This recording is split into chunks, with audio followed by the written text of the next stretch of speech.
I'm with Jason Julian from Church Tackle, and he's been telling me about this late season walleye trolling that he's doing on Lake Erie.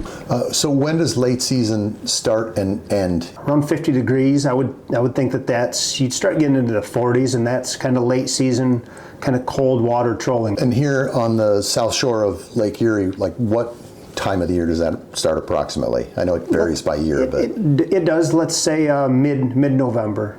When the water drops into the 40s, and then you can still fish into the 30s even, true? Or? Correct, yeah.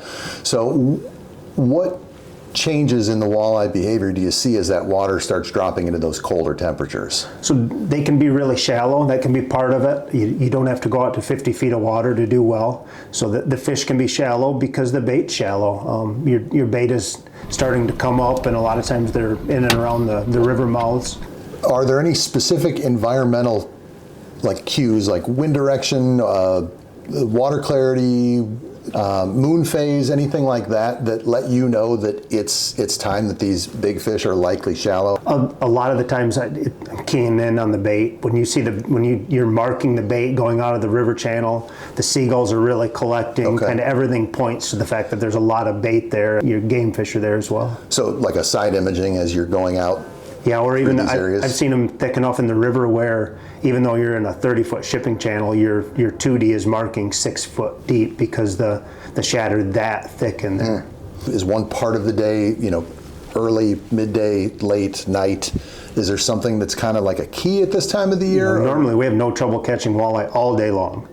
Kind of shallow early, and throughout the day a little bit deeper, and then move back in towards evening. Slowing down this time of year, is there a slow that's too slow? For me, once that water gets to even mid-50s, low 50s, I'm going to be starting at 1.5. If you start catching fish, you can flirt with going a little bit faster. Or if I'm not catching, I'll start adjusting there, slow down, speed up, see what the fish want. Obviously, I want to catch them going as fast as I can because you want to cover the most ground you can. Sure. Once that water starts to get cold, it starts to get down into the 40s, high 30s, I would probably start closer to 1.1. Tell me about the tools on your boat for controlling that speed. Are you using a kicker, using the trolling motor, or a combination? I'm steering with my bow-mounted trolling motor. Put that on autopilot and keep it on just fast enough so it steers. I have a kicker, a 9.9 kicker with an iTroll. You're able to dial your speed, and it has an electric servo that is controlled with a knob, and it lets you dial that speed in a lot of times by the 10th. Have you found that there's a bite window connected to the temperature rising during the day? I have seen let's say our first 2 pullbacks of the day, we've missed fish. The next fish that hits, maybe you just get them on one single treble hook. As the day warms, by middle of the day, they're eating the whole crankbait. How does your lure selection change at the start of what you'd call cold water through when you're pretty much done for the year? For true cold water baits, the Smithwick Perfect 10, your flicker minnows, they seem to be a solid choice. Husky Jerks, either Husky Jerks shallows or deeps. The Bandit, which is probably the most popular walleye lure, I would say not every bait is a cold water bait. I try to start with a spread of lures, say 4 different lures out there, and let the fish choose whatever the first 3 fish hit on. I'm changing them out, and pretty soon a lot of times we're running a full spread of Perfect 10s.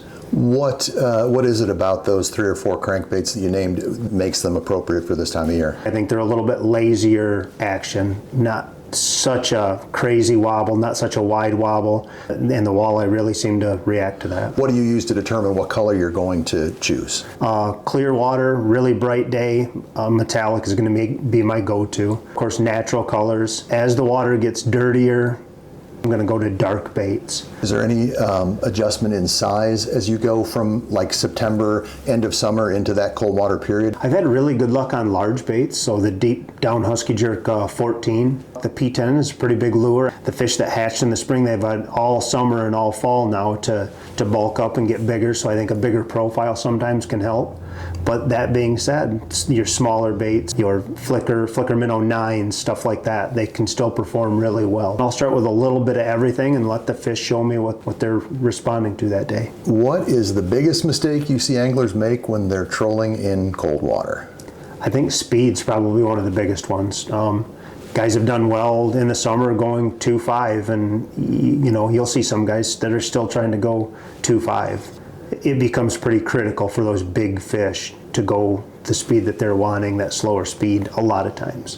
Do you have a specific story that comes to mind on a exceptionally cold day, maybe very late, something that really like demonstrates what's possible to happen this time of year when a lot of guys have hung it up? We've been out there where it was cold enough that anything that touched the boat is freezing. Any fish that you brought in, a drop of water from that net is freezing as it's hitting the deck. The net is freezing up solid. I don't know if we had a 10-pound fish that day, but we had plenty of 9s.